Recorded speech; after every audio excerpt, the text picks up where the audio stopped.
A mente humana, a consciência, ainda hoje representam um mistério insondável. Ao contrário do que pensam aqueles que acreditam que o tema da consciência e seus insondáveis mistérios são assunto para pseudocientistas, os governos mais influentes do mundo financiaram durante muitos anos diversas pesquisas que resultaram em milhares de experimentos. O projeto Stargate é sem dúvida o mais famoso desses experimentos. Alguns de vocês provavelmente já ouviram falar, leram artigos, ouviram vídeos na internet.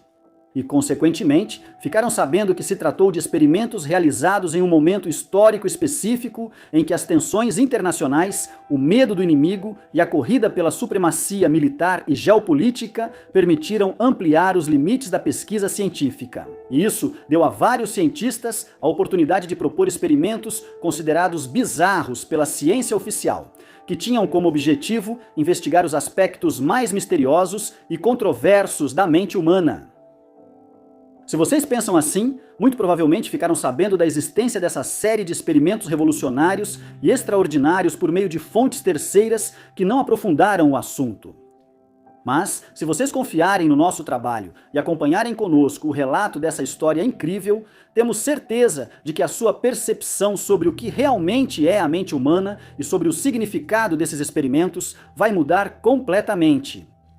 Bem, antes de continuarmos com o relato, como sempre fazemos, se vocês ainda não o fizeram, convidamos vocês a se inscreverem no canal para não perderem os próximos vídeos e apoiarem o nosso trabalho.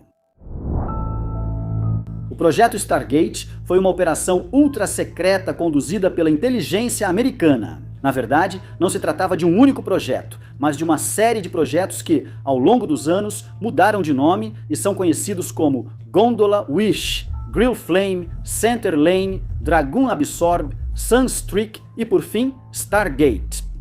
Esses programas de pesquisa começaram em 1972 e terminaram em 1995 com o projeto Stargate. O objetivo principal foi investigar a parapsicologia, ou seja, as habilidades psíquicas e os fenômenos paranormais relacionados. Fenômenos como a psicocinese, ou seja, a capacidade de influenciar o mundo físico apenas com o poder da mente, ou a visão remota, que é a capacidade de observar e adquirir informações sobre lugares ou eventos inacessíveis localizados em qualquer lugar da Terra. Como veremos mais adiante, isso irá muito além das expectativas. E não só isso, os resultados dos experimentos serão surpreendentes e vão revolucionar tudo o que pensamos saber sobre nossa consciência e sua origem. Mas agora vamos dar um passo atrás e tentar entender como começou essa história incrível. Estamos no comecinho dos anos 70. O mundo está dividido em dois blocos. O bloco ocidental, liderado pelos Estados Unidos, e a União Soviética. A cada acontecimento ou confronto entre as duas potências, o mundo inteiro treme. O medo é que a qualquer momento possa estourar um conflito nuclear global apocalíptico.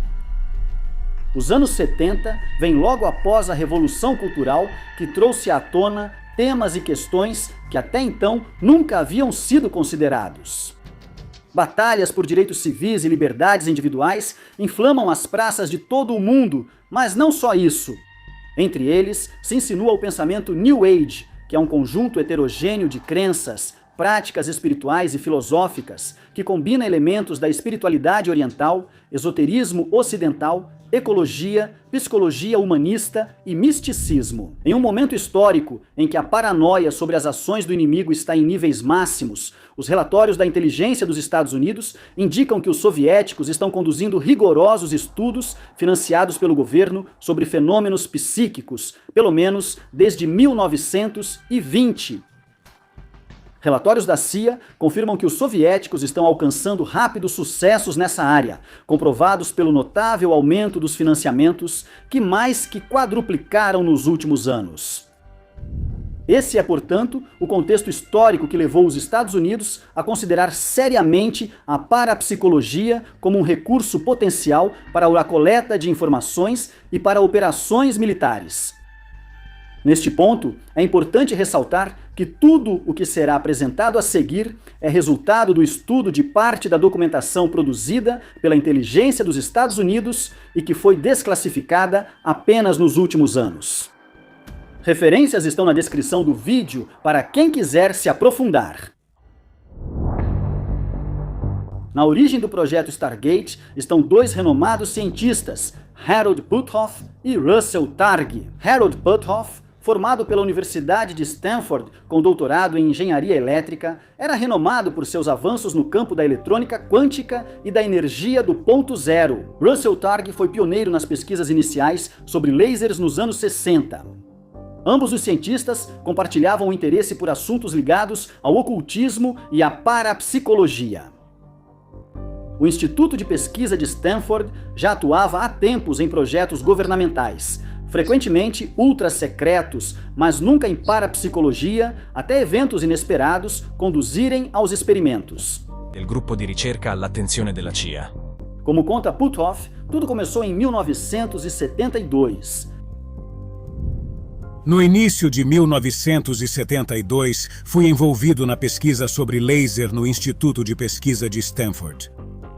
Naquela época, também circulava uma proposta para obter um pequeno financiamento para algumas pesquisas no campo da biologia quântica. Nessa proposta, eu havia levantado a questão se a teoria física, como a conhecíamos, era capaz de descrever os processos vitais e sugeri algumas medições envolvendo plantas e organismos inferiores. Essa proposta circulou amplamente e uma cópia foi enviada para Clive Baxter, de Nova York, que estava envolvido na medição da atividade elétrica das plantas com equipamentos padrão de polígrafo. O artista nova-iorquino Ingo Swann viu por acaso a minha proposta durante uma visita ao laboratório de Baxter. E me escreveu sugerindo que, se eu estivesse interessado em investigar a fronteira entre a física do animado e do inanimado, deveria considerar experimentos de tipo parapsicológico. Swann continuou então descrevendo alguns experimentos aparentemente bem-sucedidos de psicocinese, dos quais havia participado no laboratório da professora Gertrude Schmeidler, no City College de Nova York. Como resultado dessa correspondência, convidei-o para visitar meu laboratório por uma semana em junho de 1972 para demonstrar tais efeitos. Francamente, mais por curiosidade científica pessoal do que por outro motivo. É exatamente neste ponto da história que a entrada de Ingo Swann muda tudo. Swann é um artista nova-iorquino, mas também um sensitivo, um personagem que podemos definir como sui generis, mas que, como veremos, será fundamental para o avanço do projeto que levará ao envolvimento da CIA. Para testar as reais capacidades paranormais de Swann, Puthoff garantiu acesso ao magnetômetro que estava no Departamento de Física da Universidade de Stanford. O magnetômetro é um dispositivo que mede o campo magnético. Swann teria a tarefa de manipular o campo magnético ao redor dele. Na prática, isso pode ser considerado um instrumento ideal para testar as capacidades de quem afirma ser capaz de produzir efeitos físicos apenas com a força da mente. E foi exatamente esse instrumento que foi utilizado quando Swann foi visitar Puthoff, em Stanford. Estas são as palavras de Puthoff, que descrevem o que aconteceu. Quando Swann concentrava sua atenção na parte interna do magnetômetro, o sinal de saída ficava visivelmente perturbado, indicando uma mudança no campo magnético interno. Foram observadas muitas outras correlações entre seus esforços mentais e as variações do sinal. Essas variações nunca foram vistas antes ou depois da visita. O fato de Swann ser capaz de modificar o campo magnético surpreendeu todos que assistiram ao experimento. Mas o que realmente deixou todos sem palavras foi quando Swann, através do que mais tarde seria chamado de visão remota, conseguiu desenhar em uma folha de papel todos os componentes internos que compunham a máquina. Essa última façanha me impressionou talvez até mais do que a anterior. Esse experimento, que deixou sem palavras todos que o presenciaram, só seria publicado 3 anos após sua realização. Mesmo assim, o Dr. Puthoff compartilhou um rascunho com colegas, e alguém enviou secretamente uma cópia para as autoridades. Logo após, impressionados com os resultados, eles contataram Puthoff e iniciaram vários testes para avaliar as capacidades reais de Swann. Me disseram que a comunidade de inteligência estava cada vez mais preocupada com o nível de investimento na parapsicologia soviética financiado pelos serviços de segurança soviéticos. De acordo com os padrões científicos ocidentais, o campo era considerado um absurdo pela maioria dos cientistas atuantes. Como resultado, eles estavam procurando um laboratório de pesquisa fora do meio acadêmico, capaz de conduzir uma investigação discreta e reservada de baixo perfil, e o nosso laboratório parecia se encaixar perfeitamente nisso. De citar. O que aprendemos com as palavras de Puthoff é que a CIA estava fortemente interessada no assunto, mas antes de financiar o projeto, queria ter elementos concretos e, por isso, enviou vários agentes ao Centro de Pesquisa de Stanford. Gradualmente, passou-se da visão remota de símbolos ou objetos colocados em envelopes ou caixas, até chegar à visão remota de locais situados na vizinha Baía de São Francisco. Está escrito no relatório final do segundo ano do programa. Em condições de laboratório controladas, foram geradas descrições dos alvos com qualidade suficientemente alta para permitir que juízes independentes fizessem a correspondência às cegas entre as descrições e os alvos. O objetivo dos experimentos era definir de forma inequívoca a possibilidade de treinar agentes para realizar visões remotas através da mente. Criar, então, um método que permitisse formar uma equipe de agentes capaz de operar apenas com as potencialidades da mente humana. Para aumentar a força desses resultados, houve a descoberta de que um número crescente de indivíduos podia demonstrar uma visão remota de alta qualidade, muitas vezes para sua própria surpresa. Os novos agentes eram selecionados através de um processo rigoroso. Inicialmente, escolhiam-se militares com estabilidade emocional e potencial psíquico. Eles eram submetidos a testes preliminares para avaliar suas capacidades extrasensoriais. E os candidatos promissores recebiam uma formação teórica sobre os princípios da visão remota. Os agentes realizavam exercícios de visão remota, dos detalhes mais simples aos mais complexos.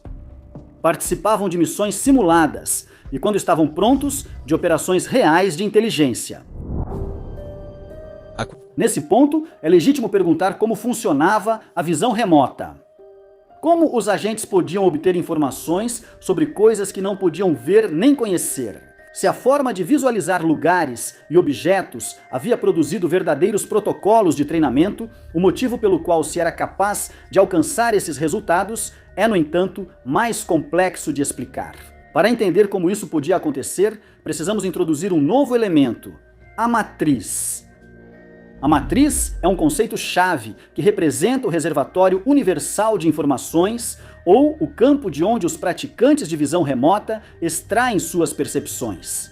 Esse termo foi utilizado para descrever uma espécie de banco de dados psíquico universal que contém todas as informações sobre qualquer evento, lugar, objeto ou pessoa, independentemente do tempo ou do espaço. Em poucas palavras, os agentes simplesmente se conectavam a essa fonte de informações universais, a matriz a qual os praticantes de visão acessam percepções.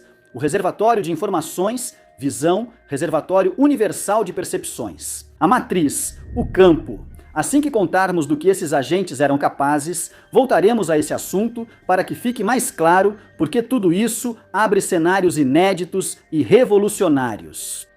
O que realmente interessava à inteligência americana, porém, era algo muito mais material e menos existencial. O objetivo principal do programa de visão remota baseia-se em um conceito-chave que representa o reservatório universal de informações. Os praticantes de visão remota acessam esse conceito universal para obter percepções, ou seja, o campo de percepções. A matriz é o conceito-chave universal de informações. A matriz representa o reservatório de onde a visão remota obtém suas percepções.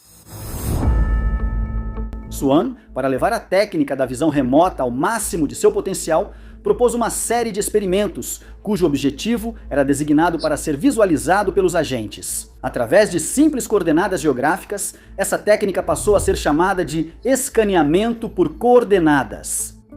Basicamente, ao agente designado eram fornecidas as coordenadas de um local que ele não conhecia e, partindo apenas dessas informações, ele deveria visualizar e descrever o local. A ideia de que seria possível para um agente em visão remota visualizar um local tendo como informação apenas as coordenadas, inicialmente pareceu impossível.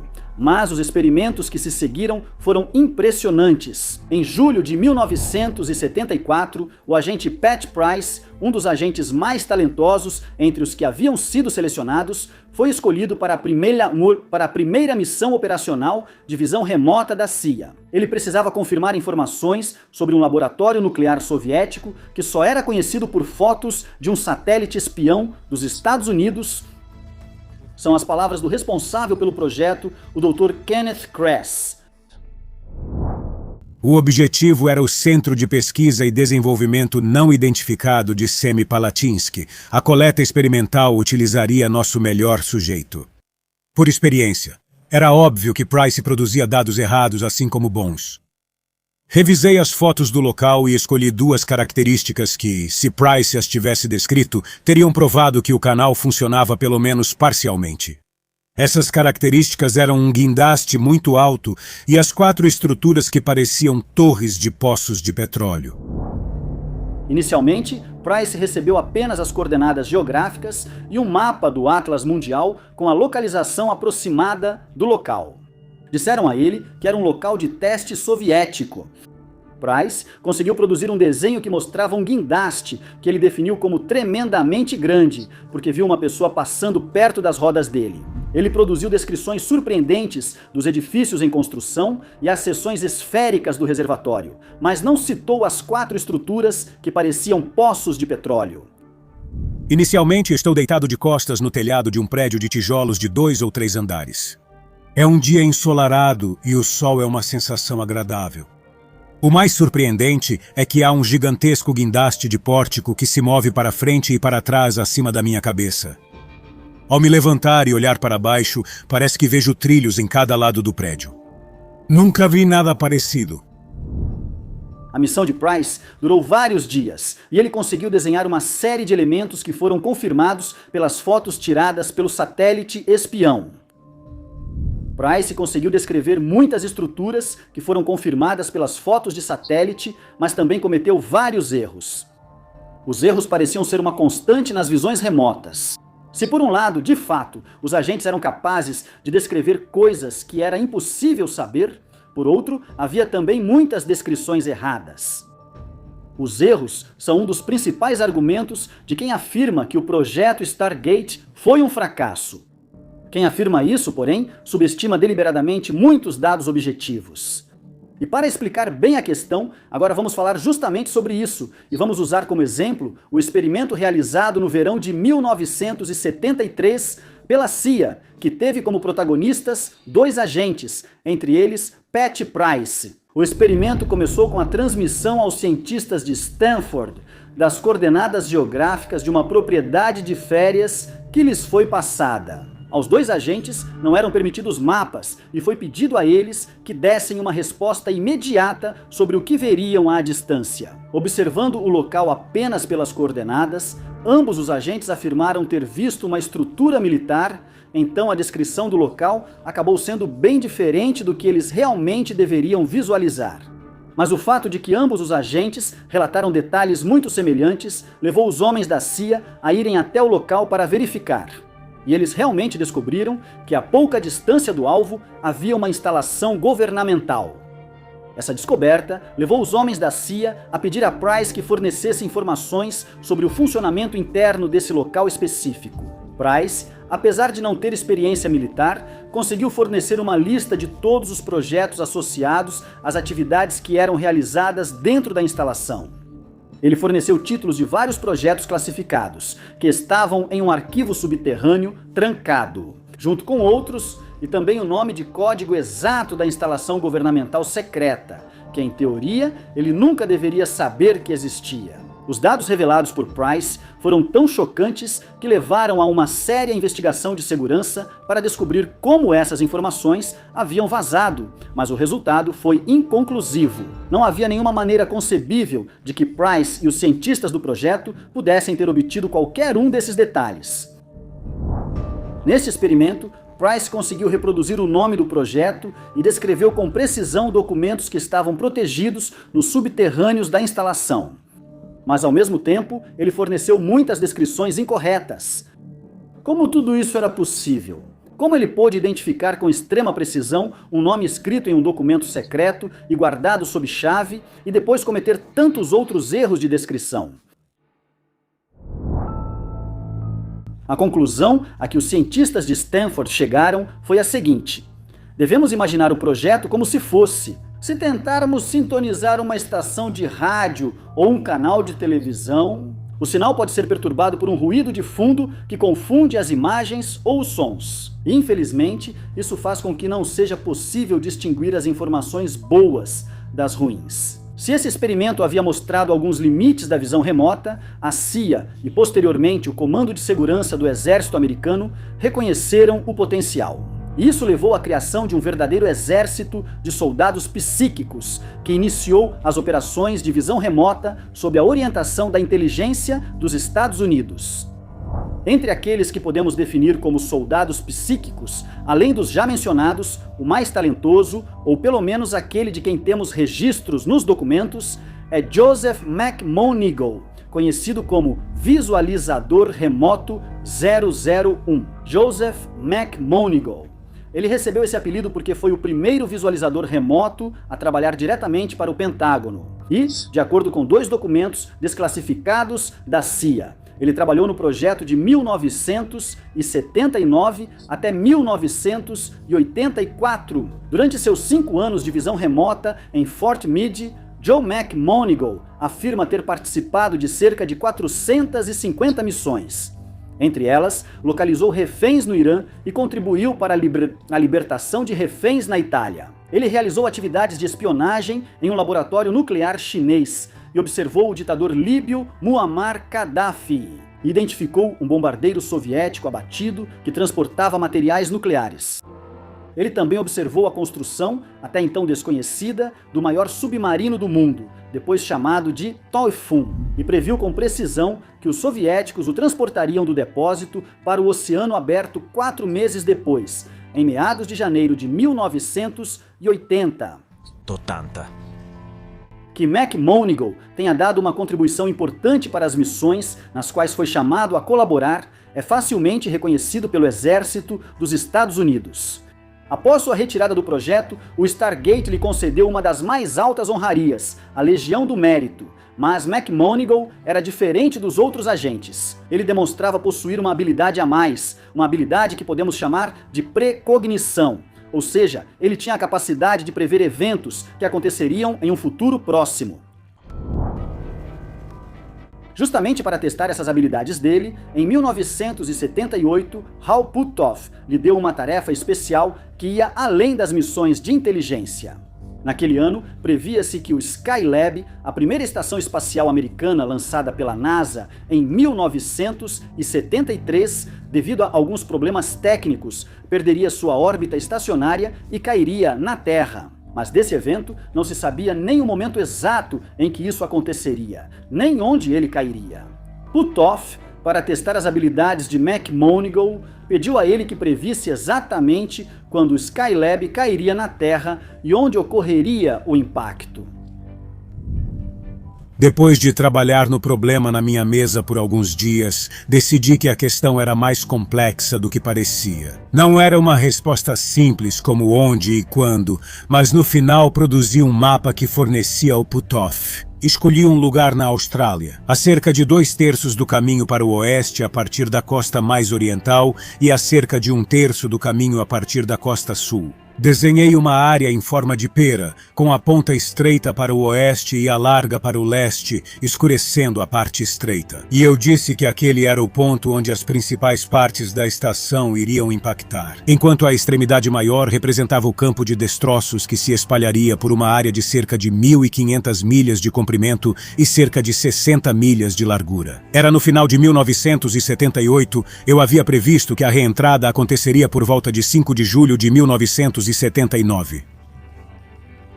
O Skylab retornou da órbita terrestre em 11 de julho de 1979. Eu errei a área do impacto principal por cerca de 60 quilômetros, porque a área que eu havia selecionado estava um pouco mais ao norte. Além disso, errei a data da reentrada em 6 dias.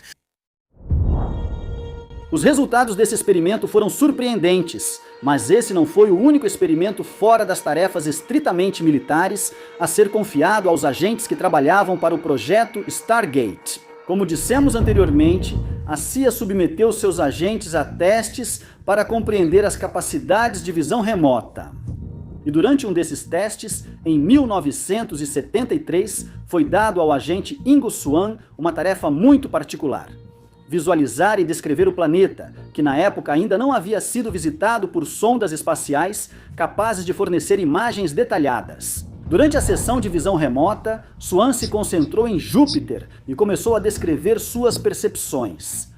Entre suas observações, mencionou a presença de anéis ao redor do planeta, um detalhe que na época não era conhecido pela comunidade científica. Em 1979, 6 anos após o experimento, a sonda Pioneer da NASA confirmou o que Swann havia dito, transmitindo algumas imagens de Júpiter que demonstravam a existência de um tênue sistema de anéis ao redor do planeta. Mais uma vez, os resultados do teste deixaram todos de boca aberta, mas não pararam por aí. Em 1984, ao agente McMoneagle foram fornecidas as coordenadas geográficas do planeta Marte e foi pedido a ele que descrevesse o que via.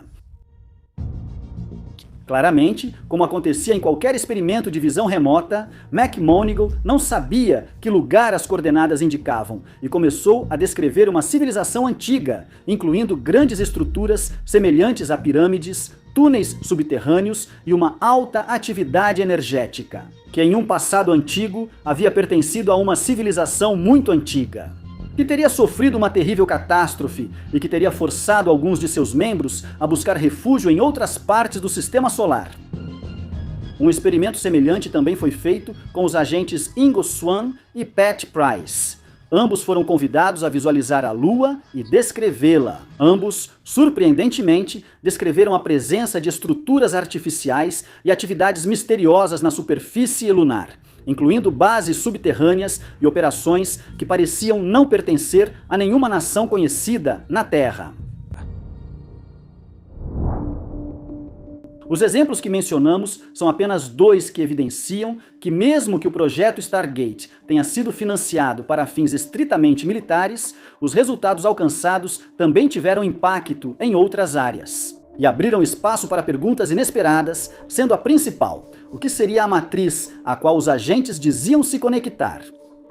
Um lugar, se é que podemos chamar assim, onde é possível compreender tudo e que permitiria não só visualizar locais inacessíveis, lugares a milhares de quilômetros, mas também viajar no tempo, às vezes conscientemente, como vimos com o Skylab, outras vezes de forma inconsciente, como aconteceu no famoso experimento das piscinas. A vários agentes foram dadas as coordenadas de uma estrutura onde havia 2 grandes tanques. Os agentes descreveram e desenharam de forma muito precisa os 2 tanques. Mas a isso, eles acrescentaram uma descrição muito detalhada de um sistema de purificação que, no entanto, não estava presente no local. Inicialmente há um erro, mas depois descobriu-se que, no passado, o local realmente abrigava um sistema de purificação de água e que este havia sido desmontado muitos anos antes da sessão de visão remota. O sistema de purificação era surpreendentemente igual ao que os agentes desenharam no experimento. Como os agentes conseguiram visualizar algo que já não existia mais? A resposta está no próprio conceito de matriz, um lugar onde é possível adquirir o conhecimento de tudo, de todos os tempos. Tudo isso tem grandes implicações. Se de fato existe um lugar assim, onde é possível adquirir informações sobre tudo, passado, presente e futuro, é inevitável perguntar se tudo já está escrito e concluído. Também é inevitável perguntar não só o que é essa matriz, mas o que é a nossa própria mente e aquilo que chamamos de consciência. O programa Stargate, no entanto, não tinha o objetivo de investigar esses aspectos, limitou-se a ser utilizado para fins militares e de espionagem. Mas mesmo nesse caso surge uma pergunta: por que um projeto tão revolucionário foi interrompido? Os detratores dirão o porquê. A CIA e a inteligência perceberam que os resultados não eram satisfatórios e que tudo poderia ter sido simplesmente um engano, motivado pelo clima que se criou naqueles anos. Mas será que é realmente assim? Ao pesquisar na internet, você verá esse motivo entre os mais citados, mas, na realidade, as coisas são diferentes. Os próprios relatórios dos especialistas do governo americano, feitos para avaliar o projeto, dizem isso. Em 1995, o governo encomendou uma avaliação independente do projeto Stargate ao American Institute for Research. A avaliação foi confiada a 2 cientistas, Jessica Woods e Ray Hyman. A doutora Jessica Woods concluiu que a atuação psíquica havia sido demonstrada além de qualquer dúvida razoável, enquanto o Dr. Raymond Hyman afirmou que seriam necessárias investigações adicionais para confirmar tais fenômenos. A avaliação final declarou que, apesar dos resultados estatísticos significativos, prestem bem atenção a estas palavras, não havia nenhuma prova de que a visão remota fosse útil na coleta de inteligência operacional. Como consequência, assim encerrou o projeto Stargate. Antes de aprofundarmos essas conclusões, vamos fazer uma introdução.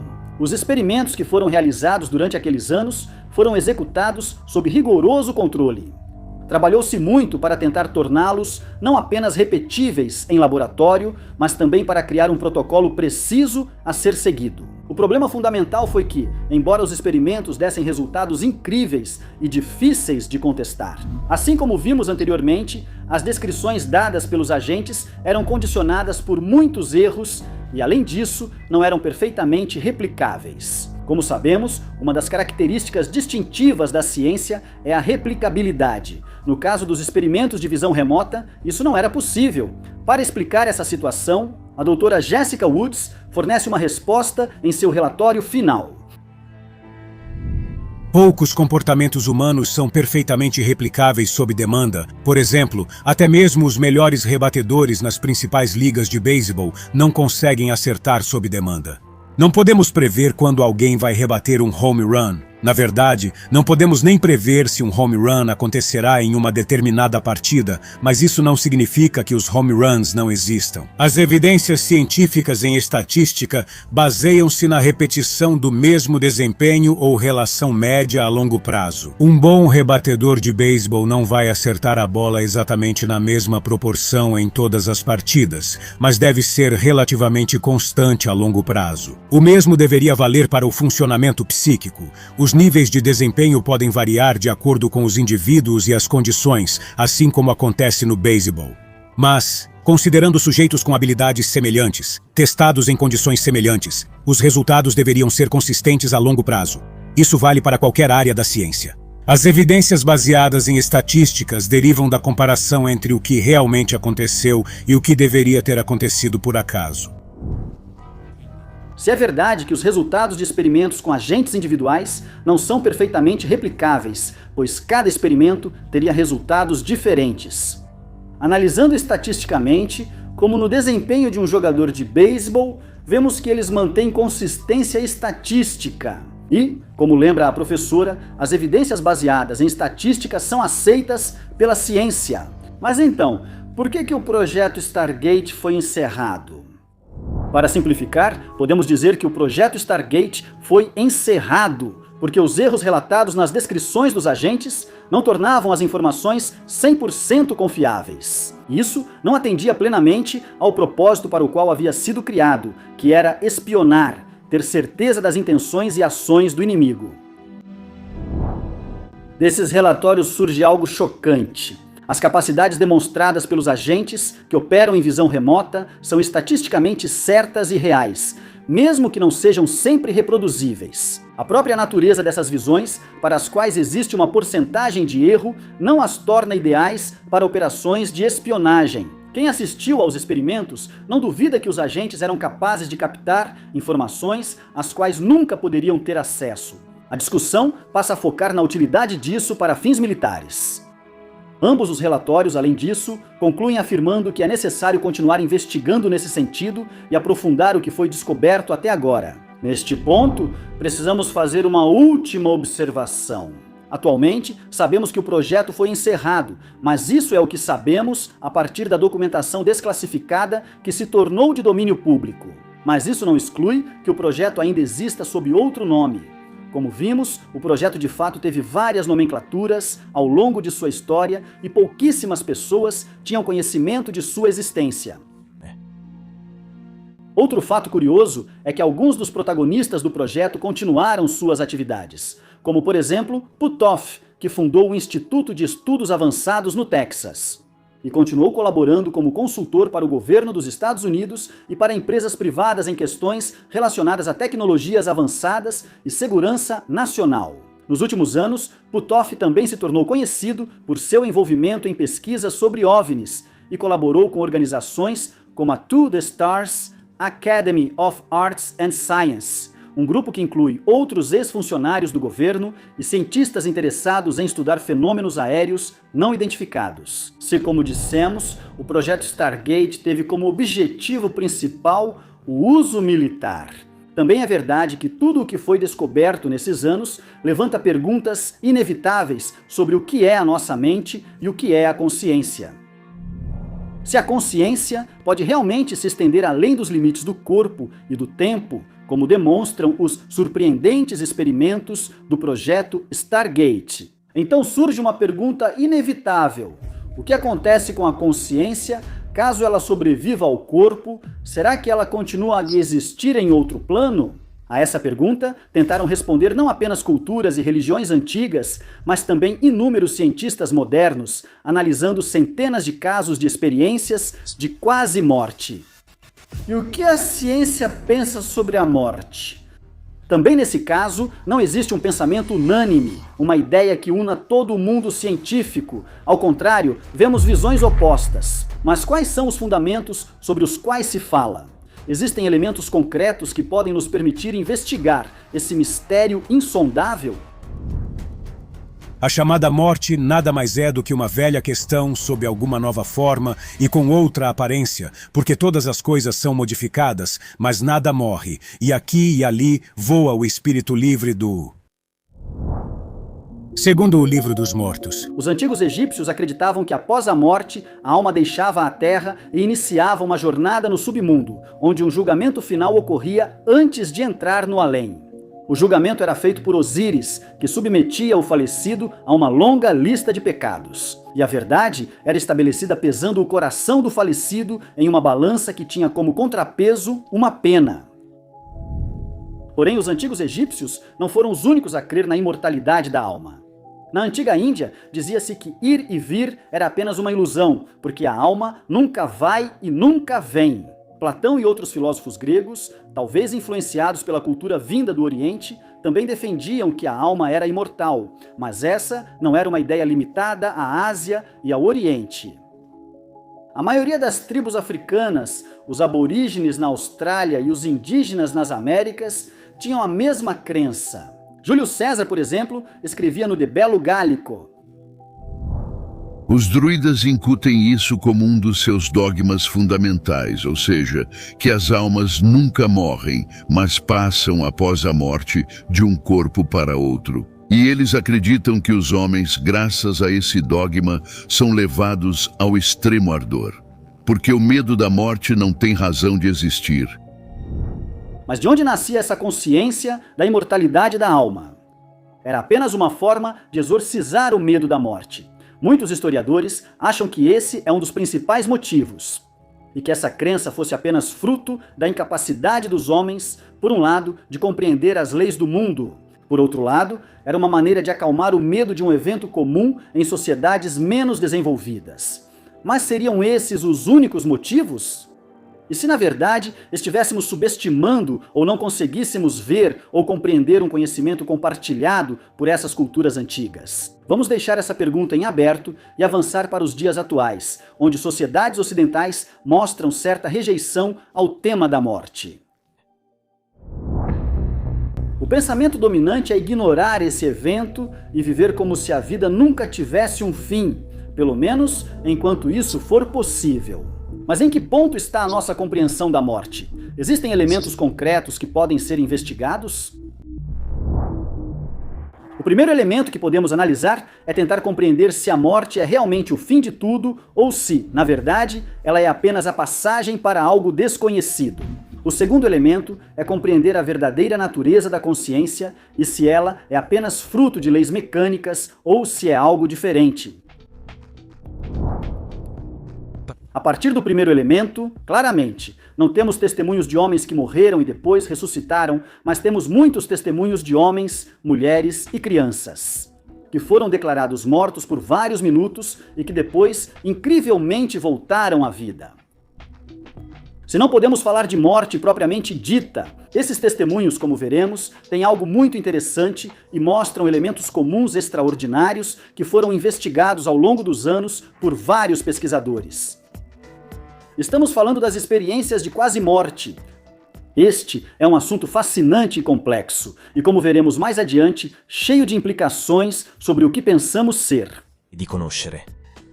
Mas para entender bem todos os aspectos, vamos com calma e começar do princípio. Eu estava deitado na cama do hospital, a luz do teto era ofuscante, de repente tudo ficou escuro e senti que estava sendo elevado, como se estivesse flutuando. Eu via meu corpo lá embaixo, deitado e imóvel. Uma sensação de paz me envolveu e uma luz quente e intensa me atraía. Eu ouvia vozes reconfortantes e sentia uma presença amorosa.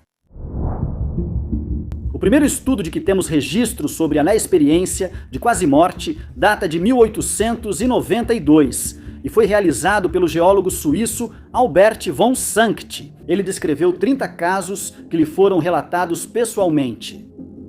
Entre eles, encontramos histórias de alpinistas que sobreviveram a quedas quase fatais, relatos de soldados que sofreram ferimentos que os colocaram em risco de vida durante a guerra, e testemunhos de simples operários que caíram de andaimes ou que sofreram graves acidentes. Ele conclui seu estudo afirmando que as pessoas próximas da morte ou que foram consideradas mortas relatavam não ter sentido nenhuma angústia e não ter experimentado nenhum terror, mas sim terem sentido calma, aceitação e um senso de profunda serenidade. No entanto, precisamos esperar até os anos 70 para ver publicados os primeiros estudos em revistas especializadas, estudos que foram se tornando cada vez mais frequentes até os dias de hoje. Entre os pioneiros nessa área de pesquisa, encontramos o Dr. Raymond Moody, cujo livro Vida Após a Vida, de 1975, reuniu testemunhos de pessoas que haviam passado por experiências de quase morte, apresentando o fenômeno ao grande público e tornando-se um best-seller mundial. Segundo Moody, muitas pessoas que passaram por uma EQM acham difícil descrever o que experimentaram, pois se trata de sensações e percepções fora do comum. Uma das primeiras sensações relatadas é uma profunda paz e ausência de dor física, acompanhada por uma sensação de bem-estar. Muitos descrevem ter se sentido separados do próprio corpo físico, observando-o de fora, muitas vezes de cima. Esse estado é seguido pela sensação de se mover rapidamente através de um espaço escuro e estreito, semelhante a um túnel. Durante essa experiência, é comum encontrar pessoas falecidas em um ambiente iluminado e reconfortante. Um elemento recorrente é a visão de uma luz brilhante, percebida como amorosa e acolhedora. Alguns relatam ter vivido uma revisão panorâmica da própria vida, na qual vem uma sequência rápida de imagens e momentos significativos do seu passado. Experiências de quase morte costumam envolver forte sensação de amor incondicional e aceitação, vindos da luz ou entidades encontradas. Em certo momento, as pessoas sentem que estão em uma fronteira ou ponto sem retorno, além do qual não podem avançar. Più tornare alla vita terrena.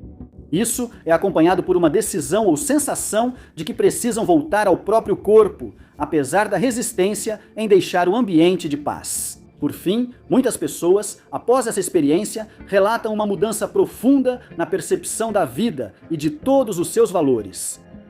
Frequentemente desenvolvem um senso aumentado de espiritualidade e compaixão, influenciando significativamente sua maneira de viver e de ver o mundo. Porém, nem todos os testemunhas vivenciam todos esses elementos.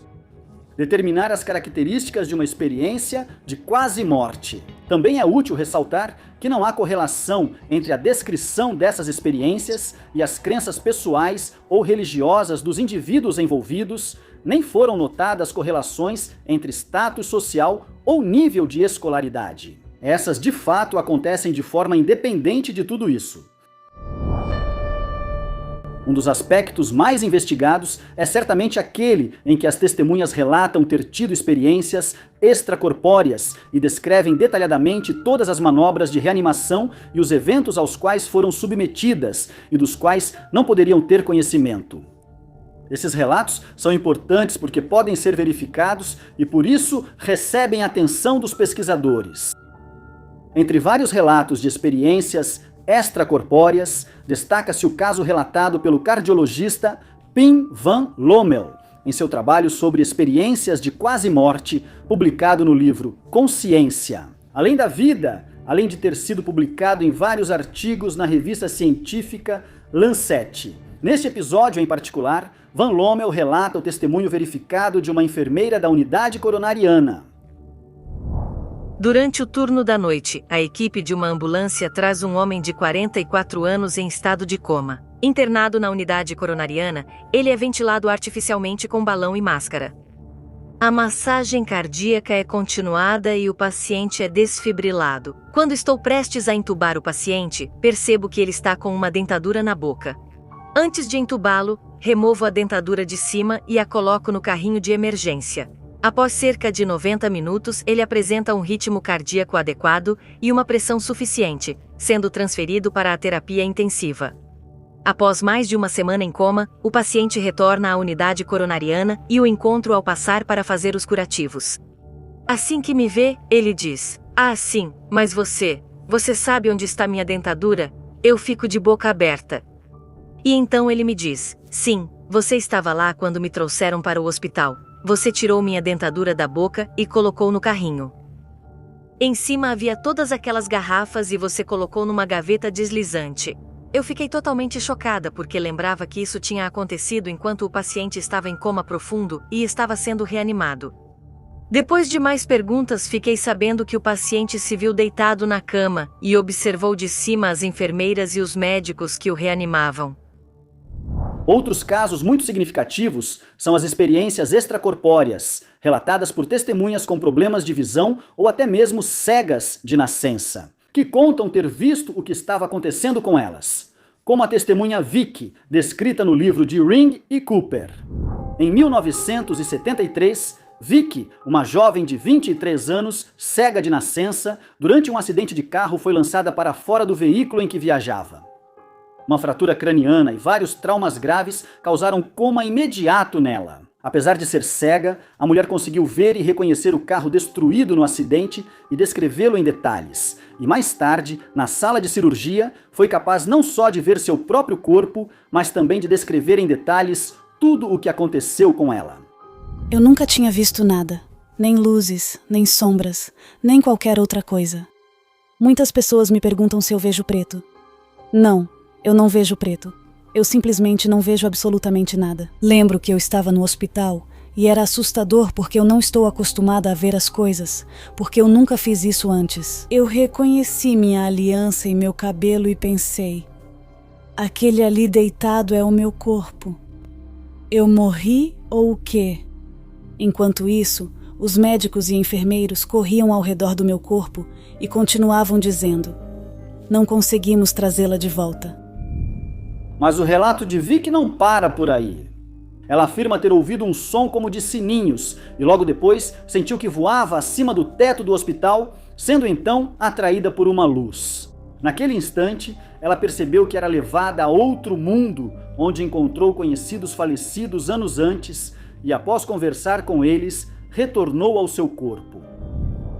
O fato de uma mulher cega de nascença, com a parte visual do córtex cerebral não desenvolvida, conseguir ver pessoas e o que está ao redor claramente levanta a questão de como isso é possível. Mas tentaremos responder a essa pergunta na última parte do vídeo. Antes, precisamos eliminar algumas das objeções mais comuns.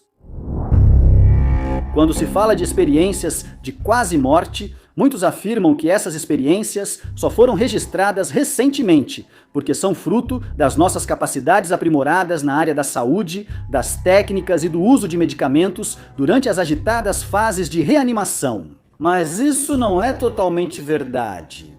As que hoje chamamos de experiências de quase-morte foram registradas desde os tempos mais antigos, mesmo que com nomes diferentes, e encontramos vestígios disso em todas as culturas do mundo.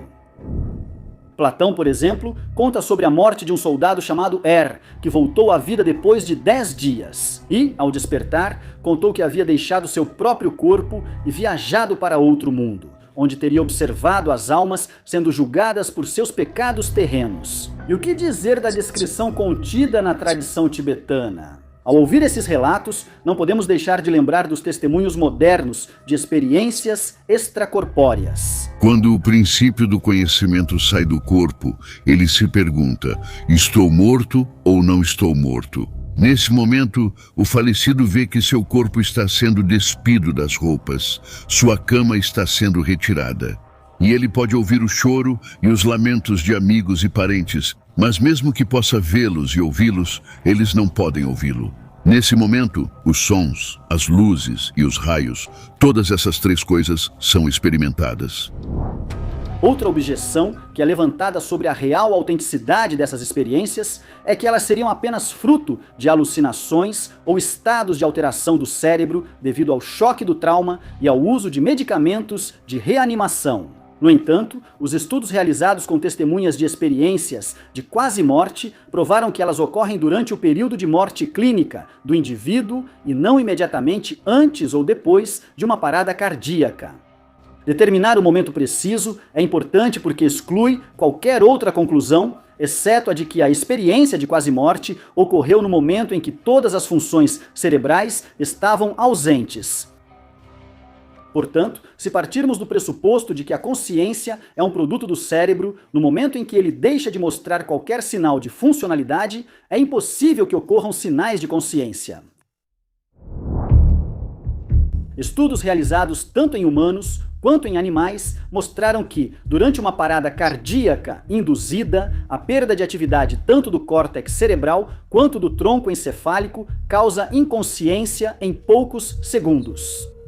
Os primeiros sinais de falta de oxigênio no cérebro são registrados após apenas 6 segundos de uma parada cardíaca. E se o batimento não retorna imediatamente, a perda de atividade elétrica do córtex cerebral sempre resulta em um eletroencefalograma plano, ou seja, sem atividade. Podemos comparar o cérebro a um computador que teve o cabo de energia desligado, todos os seus circuitos ficam desabilitados e até que seja ligado novamente, não é capaz de realizar nenhuma operação. Com a diferença, porém, de que um cérebro sem alimentação por vários minutos sofrerá graves danos. Claramente, durante uma parada cardíaca, não é feito um eletroencefalograma, porque os médicos estão ocupados com as fases de reanimação, sem contar que muitas vezes isso não acontece no hospital, mas nos lugares mais improváveis. No entanto, existem algumas exceções. Existem casos documentados em que o paciente em parada cardíaca tem ao mesmo tempo a função cerebral analisada. Isso acontece, por exemplo, em algumas intervenções neurocirúrgicas. Portanto, se durante esse tipo de procedimentos o paciente experimenta uma experiência de quase-morte, é possível obter um quadro muito detalhado da sua função cerebral. O caso mais famoso em que isso aconteceu é o de Pamela Reynolds, um caso que gerou muita discussão e que vamos ver agora em detalhes. Pamela, uma mulher de 35 anos, fez uma tomografia que evidenciou artérias cerebrais próximas ao tronco encefálico. Um aneurisma é como um balão em um ponto enfraquecido de um vaso sanguíneo. Se ele se rompe, e o risco é bem real, ocorre uma hemorragia cerebral que pode levar à morte. As chances de sobrevivência para Pamela eram muito baixas. Uma cirurgia para resolver o problema era muito complicada e arriscada. O neurocirurgião Robert Spetzler, do Instituto Neurológico Barrow em Phoenix, decide mesmo assim tentar de tudo e operá-la. O que aconteceu durante a operação foi meticulosamente registrado. A temperatura corporal de Pamela é reduzida a 10 graus e ela é conectada a uma máquina coração-pulmão devido à perda da atividade cardíaca, que sempre ocorre em casos de hipotermia. A hipotermia é induzida com o objetivo de preservar as células cerebrais, pois durante a cirurgia, para que seja possível operar o aneurisma, todo o sangue presente na cabeça dela será eliminado. A atividade elétrica do tronco encefálico e do córtex cerebral é monitorada durante todas as fases da cirurgia. A operação dura cerca de 6 horas e é um sucesso. Pamela, ao acordar, surpreendendo toda a equipe médica, relata uma das experiências de quase morte mais profundas já registradas. Aqui estão suas palavras incríveis. Não me lembro da sala de cirurgia. Não me lembro do Dr. Spetzler. Eu estava com um assistente dele. Depois disso, nada. Até que um som. O som era desagradável. Parecia que eu estava em um consultório de dentista. Lembro que o topo da minha cabeça formigava e, de alguma forma, eu saí flutuando pelo topo da minha cabeça. Quanto mais eu me afastava do corpo, mais a imagem ficava nítida. Lembro de muitas coisas na sala de cirurgia. Quando olhei para baixo, eu estava muito presente. Achei estranho o jeito que tinham raspado minha cabeça. Eu esperava que raspassem todo o cabelo, mas não fizeram isso. Eu estava metaforicamente sentada no ombro do Dr. Spetzler. Lembro do instrumento na mão dele. Parecia o cabo da minha escova de dentes. Também me lembro claramente de uma voz feminina dizendo: "Temos um problema. As artérias dela são muito pequenas." E então a voz de um homem dizendo: "Tente do outro lado." Senti uma presença. De alguma forma me virei para vê-la. E então vi um pontinho de luz muito pequeno, como a ponta de um alfinete. A luz começou a me puxar, mas não contra a minha vontade. Tive a sensação física de subir. Era como se eu estivesse subindo em um elevador muito rápido. Percebi que estava começando a distinguir várias figuras. Vi muitas pessoas que eu conhecia e outras que eu não conhecia, mas eu sabia que de alguma forma eu estava conectada a elas. Todos que eu via pareciam estar no melhor momento de suas vidas. Vi meu tio Gene. Eu era muito ligada a ele porque ele tinha me ensinado tantas coisas. Não me permitiram ir além e me disseram que se eu continuasse em direção à luz, algo aconteceria comigo fisicamente e eles não seriam mais capazes de me trazer de volta ao meu corpo. Eu queria ir para a luz, mas também queria voltar porque tinha filhos para criar. Perguntei se aquela luz era Deus e me responderam: "Não, Deus não é a luz. A luz é o que acontece quando Deus respira." Lembro de ter pensado: estou na respiração de Deus. Foi meu tio que me trouxe de volta, mas quando cheguei onde estava meu corpo e olhei para aquela coisa, com certeza eu não queria voltar, porque parecia muito com o que era, sem vida. Meu tio começou a discutir comigo. Ele disse: "É como mergulhar em uma piscina. Pule dentro." Ele me empurrou e eu vi meu corpo dar um salto e senti o frio dentro de mim. Eu tinha voltado para o meu corpo. Foi doloroso.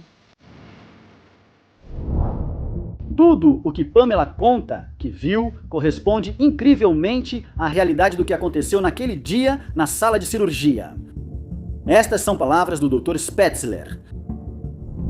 Durante a parada, o cérebro de Pamela foi considerado morto em todos os 3 testes clínicos. O eletroencefalograma estava plano, as respostas do tronco encefálico dela estavam ausentes e não havia fluxo sanguíneo no cérebro dela. Não acredito que as observações que ela fez se basearam no que ela poderia ter visto ao entrar na sala de cirurgia. Os instrumentos não estavam visíveis para ela. Não tenho nenhuma explicação para isso.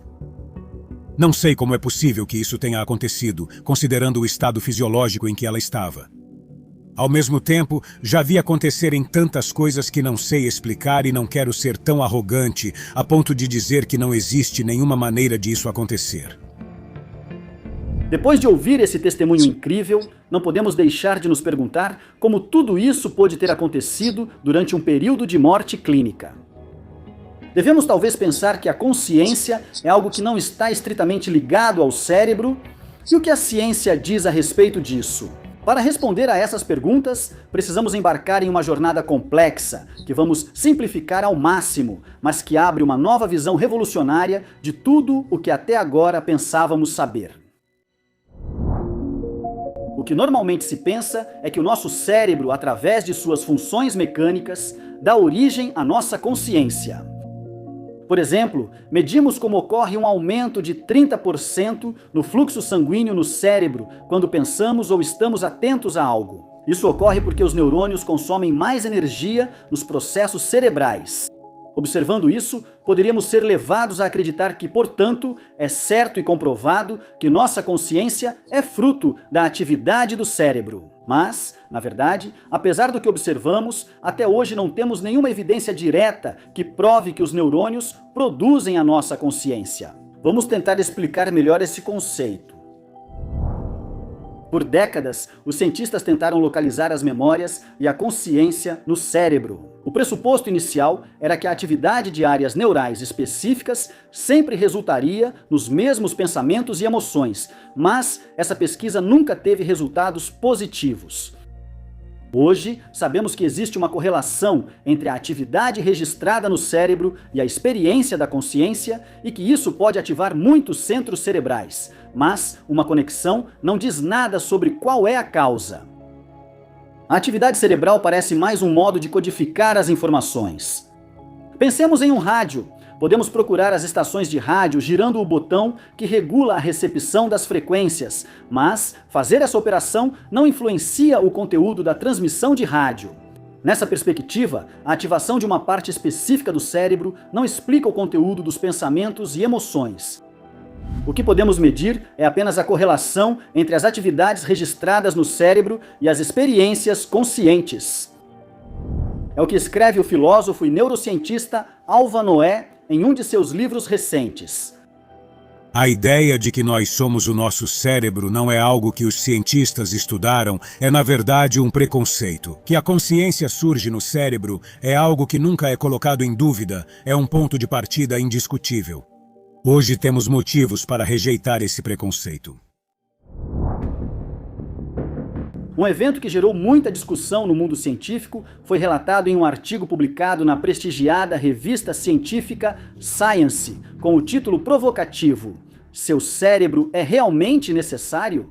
e que relata um caso realmente incomum.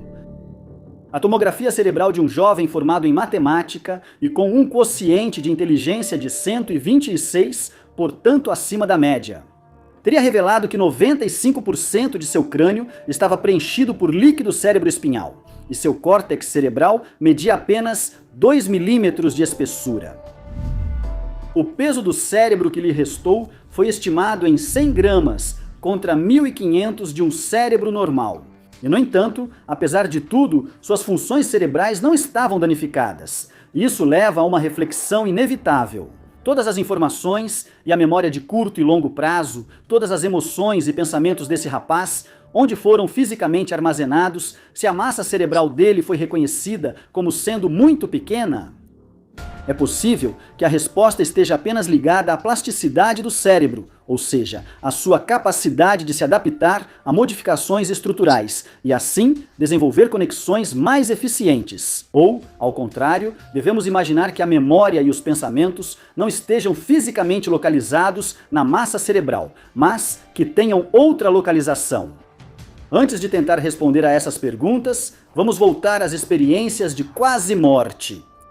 Entre as experiências relatadas pelas testemunhas, há aquela de reviver a própria vida, vê-la literalmente passar diante dos próprios olhos. Mas não só isso, muitos afirmam ter percebido que estavam em um lugar fora do tempo e do espaço. Bastava pensar em um lugar ou em um evento específico da própria vida para se encontrar instantaneamente vivendo aquele momento, naquele lugar específico. Além disso, as testemunhas relatam ter percebido fortemente que tudo parecia estar conectado a tudo em uma estreita interconexão. Nesses momentos, a mente parece conter o conhecimento de tudo em uma dimensão sem tempo e sem espaço. Naquele momento compreendi o porquê de eu estar ali, o motivo da minha doença. Compreendi, em geral, o que é a vida. Compreendi que todos nós éramos parte de algo único. Tudo era tão óbvio.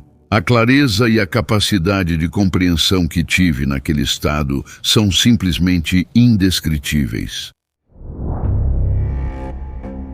Se trouxermos esses elementos para o nosso conhecimento científico atual, especificamente a capacidade de estar em um determinado lugar instantaneamente e a percepção de uma ligação intrínseca com o todo, o que vem à mente? É claro que não tem como não pensar na física quântica e em seus conceitos revolucionários. Por exemplo, o emaranhamento quântico descreve como duas partículas podem permanecer conectadas de tal forma que a mudança no estado de uma influência instantaneamente a outra. Independentemente disso, esse fenômeno pode lembrar a experiência de estar em um lugar instantaneamente, simplesmente pensando nisso. Da mesma forma, a teoria do campo de ponto zero sugere uma energia universal que permeia todo o espaço e tempo, evocando a ideia de um vínculo intrínseco entre todas as coisas, semelhante à sensação de conexão universal relatada nas experiências de quase morte. Esses paralelos levam a reconsiderar as visões tradicionais sobre a consciência e a realidade, sugerindo que talvez estejamos apenas começando a compreender profundamente a natureza da nossa existência e da nossa mente. Vamos imaginar agora que o cérebro seja como uma televisão. A televisão é o aparelho que recebe sinais e os transforma em imagens e sons, permitindo que vejamos e ouçamos programas de TV. No entanto, o conteúdo que vemos na tela não é produzido dentro da própria televisão. Em vez disso, ele é transmitido por uma estação de TV externa através de ondas eletromagnéticas. Da mesma forma, podemos considerar o cérebro como um receptor ou decodificador de sinais de consciência, em vez de ser o produtor da consciência. Nessa visão, a consciência e as informações não residem fisicamente no cérebro, assim como os programas de televisão não estão fisicamente dentro do televisor. O cérebro, assim como o televisor, interpreta e decodifica esses sinais, permitindo que experimentemos pensamentos, memórias e percepções. Agora imagine que sua consciência, normalmente sintonizada no canal do aqui e agora, através do cérebro, se desconecte temporariamente desse estado físico. Durante uma experiência de quase morte, é como se o televisor fosse desligado ou desconectado de sua fonte normal de energia, permitindo que a consciência sintonize um canal ou estado de existência diferente.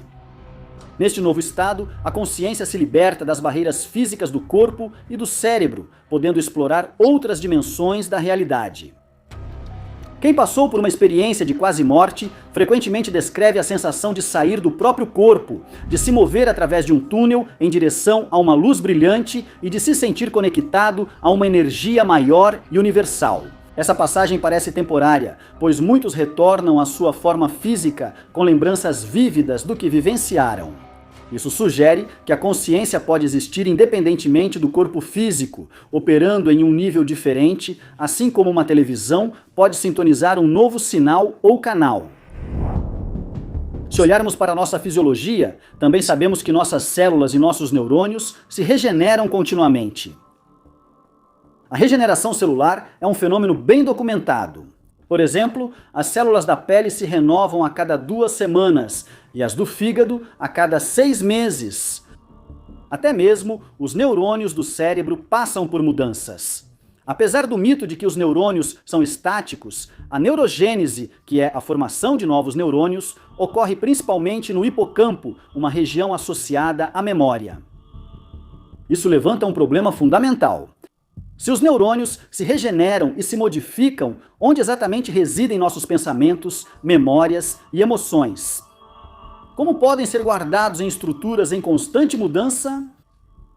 Simplificando, podemos dizer que hoje se acredita que, durante a regeneração, as estruturas cerebrais são reescritas e, de certa forma, atualizadas. Esse é o motivo de não perdermos as informações nelas registradas.